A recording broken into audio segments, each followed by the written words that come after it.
dispositivos quieran transmitir a la vez y puedo querer justamente que esto se elimine. Entonces, ¿cómo lo hago? Utilizando otros dispositivos, ¿no? Puede ser un switch, puede ser un router, que me va a ayudar justamente a ¿qué? A reducir o eliminar los dominios de colisión. Eso es lo que voy a tener dentro de estos dispositivos. ¿De acuerdo? Ahora, ¿qué más? Ese es el dominio de colisiones. El dominio de broadcast o de difusión. Este dominio de broadcast o de difusión es muy utilizado, ¿no? Es un conjunto en donde justamente vamos a tener a bastantes dispositivos que también van a empezar a ser incluidos dentro de dentro del dominio de broadcast, en donde justamente lo que vamos a hacer es lo siguiente. Va a suceder lo siguiente. Una vez que ellos empiecen a realizar el tema de la transmisión de los datos, todos van a empezar a escuchar.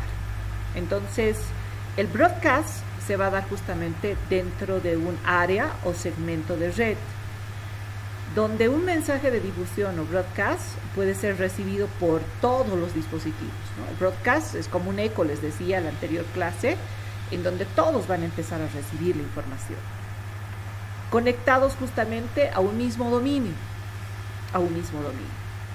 La definición técnica. Un dominio de broadcast es un conjunto de dispositivos que reciben tramas broadcast, dirección MAC de destino, en donde justamente van a ser enviadas por cualquiera de los hosts. Ahora, en otras palabras, lo que va a suceder es que uno de estos dispositivos va a enviar la información o el mensaje de difusión y todos los demás del mismo dominio lo van a empezar a recibir. Ese va a ser el dominio de broadcast. Por ejemplo, si nosotros tenemos varias computadoras que están conectadas a un switch, y si una de ellas envía un mensaje ARP, ¿ya? Por ejemplo, para encontrar una dirección MAC de otra PC, este mensaje le va a llegar a todos los dispositivos conectados al switch, ¿ya? Entonces, y esto va a crear justamente un dominio de broadcast. Pero si hay un router entre dos redes, el broadcast no pasa al otro lado. ¿Por qué? Porque los routers son los dispositivos que separan los dominios de broadcast. Entonces, cuando yo trabajo con un dominio de broadcast, ¿qué sucede? Que todos me empiezan a escuchar a través de ¿qué? De un mensaje ARP. ¿Y qué hace? Por ejemplo, lo que hace este mensaje ARP es encontrar la dirección MAC del destino al que quiero llegar. Entonces, pero este mensaje llega a todos los dispositivos switch. Eso es lo que sucede. ¿Quién se encarga de limitar todo esto? Es el router, ¿no? Que solamente, ¿qué va a hacer? Va a empezar a separar los dominios de broadcast. Entonces, esto es, como les digo, los dominios de colisión y los dominios de broadcast o de difusión son términos muy utilizados justamente en la configuración de redes, y es por eso que cuando nosotros empleamos un determinado dispositivo, lo que hacemos es justamente, ¿no? Empezamos a realizar el tema de encontrar el mejor dispositivo que nos permita justamente eliminar este tipo de problemas. Entonces, si yo quiero eliminar el tema del dominio de colisión, utilizaré un switch. Si yo deseo eliminar el tema del broadcast en toda la red, entonces utilizaré un router. Entonces, esas son las características. Pero, ¿qué pasa si hay un router entre dos redes? El broadcast no pasa al otro lado, ya que los routers separan los dominios de broadcast. Entonces, ese es el punto que debemos observar, ¿ya? Dentro del dominio de broadcast o de difusión. El otro dispositivo que les decía, ¿no? Y estaba justamente en la imagen, es un bridge. Si nosotros traducimos la palabra bridge, vamos a descubrir que es justamente el puente, ¿no? Es un puente. Los puentes, justamente, ya vamos avanzando, es un dispositivo de capa 2. Entonces, hagamos un resumen. Los repetidores y los hubs eran dispositivos de capa 1. En cambio, los bridges ya son dispositivos de capa 2. No solamente los bridges, sino que también los switches son dispositivos de capa 3. Entonces, no descuidar eso. Justamente la capa 2 es la capa de enlace de datos, es con lo que empezábamos el día de hoy. ¿Y qué sucede? Se utiliza para dividir, ¿no?, una red en segmentos más pequeños y reducir las colisiones sin separar el dominio de broadcast. O sea, todavía él no separa los dominios de broadcast. ¿Quién va a hacer eso? Lo va a hacer el router. Un bridge conecta, ¿no?, 2 o más segmentos de red, Ethernet, y filtra el tráfico, ¿no? Lo importante del bridge es que filtre el tráfico, cosa que no hacía ni el repetidor ni el hub. Entre ellos, permitiendo solamente que pasen los datos necesarios. ¿Qué datos son esos? Los datos que vamos a tener, ¿no?, a través de quién, del análisis de las direcciones MAC de origen y destino, de las tramas para decidir si reenviarlas o no a otro segmento. Entonces, ¿qué sucede? Yo dentro de mi red, lo que va a suceder es eso, no voy a tener que analizar justamente los segmentos de red y voy a tener que filtrar la información, pero ¿quién me va a traer la información a través de la capa 2? O sea, solamente las direcciones MAC. Recuerden que en la capa 3 recién tenemos el análisis de quién, de las direcciones IP. En la capa 2 todavía estamos con las direcciones MAC. Recuerden además, retorno a sus conocimientos de pregrado, que las direcciones MAC son las direcciones físicas de las tarjetas de red que tenemos en cada dispositivo. En concepto, sabemos que las direcciones MAC no se pueden clonar, son únicas para cada uno de los dispositivos, ¿no? Están expresadas en dirección hexadecimal y varía de acuerdo a los dispositivos. Aunque en el tema de la práctica, la realidad, hemos observado, ¿no? Por ejemplo, en mi caso, el tema de los celulares, ¿no?, que también tienen, ¿no?, una dirección MAC incorporada dentro de ellos, una dirección MAC de fábrica y que se denominan dentro de los celulares como email. Entonces, ¿qué sucede? Algunos de los fabricantes del planeta lo que han hecho es, me contaban que realizaban el tema de la clonación, ¿no?, de los emails. Entonces, es algo interesante, ¿no?, pero en los dispositivos de red hasta ahorita no he visto ese tipo de cosas, ¿no?, porque la dirección MAC es única para cada uno de los dispositivos.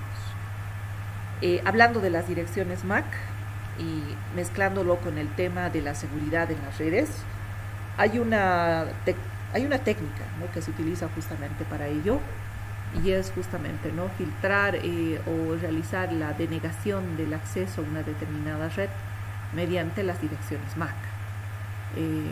Esto justamente se hace para que, y lo he visto emplear en muchas instituciones, que si bien emplearán esta técnica o bien justamente emplearán otra, pero lo que sucede es lo siguiente: cuando nosotros tenemos, por ejemplo, que restringir el acceso a las redes, tenemos que buscar diferentes formas para que esto se pueda cumplir de esa manera.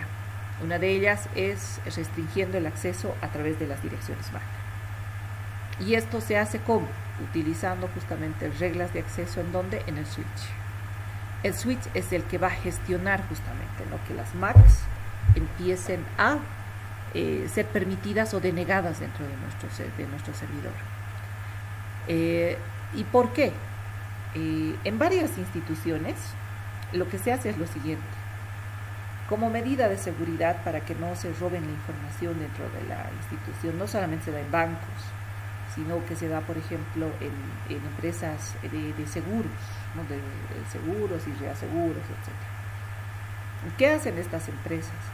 Lo que hacen estas empresas es justamente hacer de que todas las instalaciones sean completamente seguras. El que trabaja dentro de estas instituciones tiene la computadora necesaria para poder realizar el trabajo, ¿no? Con esto les digo que el trabajador no puede llevar ni su laptop ni nada, y si la lleva tiene que empezar a registrar, ¿no?, su máquina dentro de la red para que solamente ese equipo, que es justamente del usuario, pueda quedar reconocida.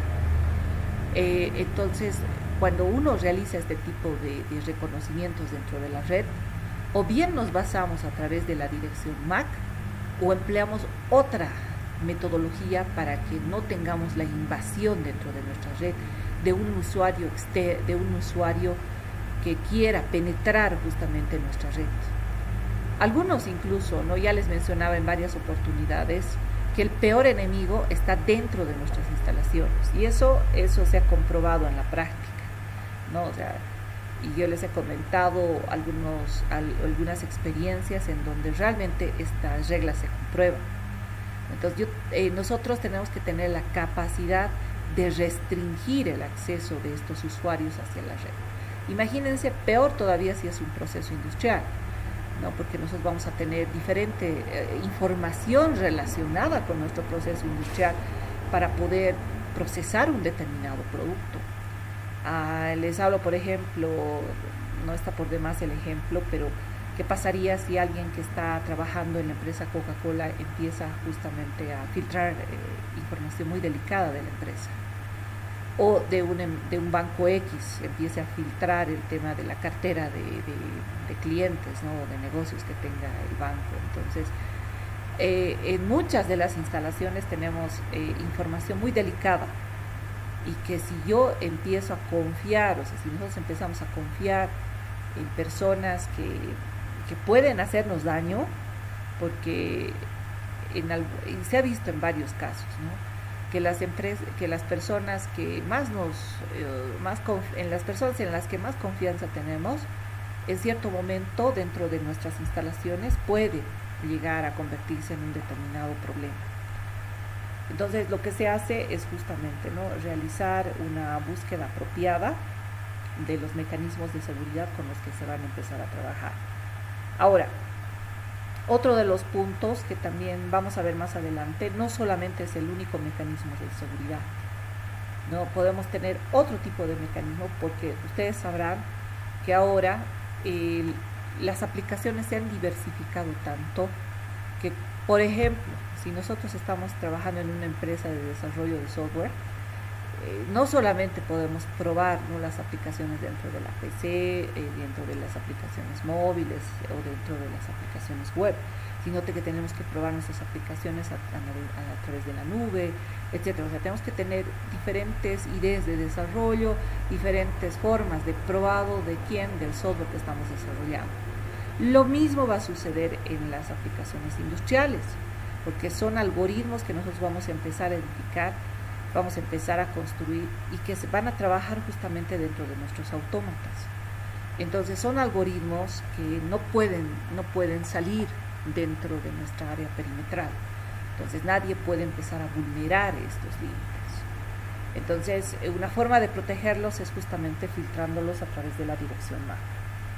Ahora, cuando se recibe justamente una trama,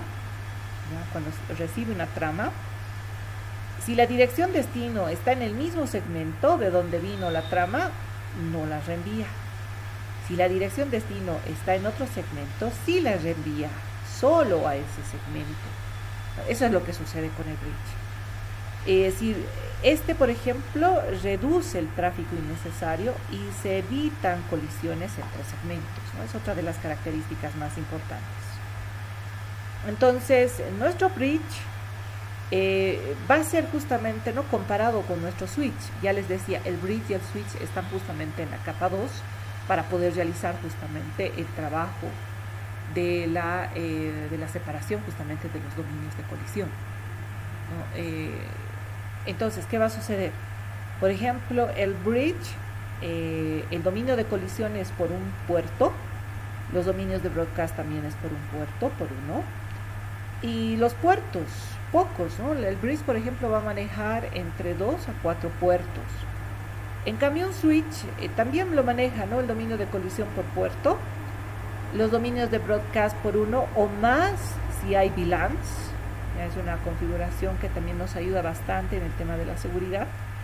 Y los puertos, muchos.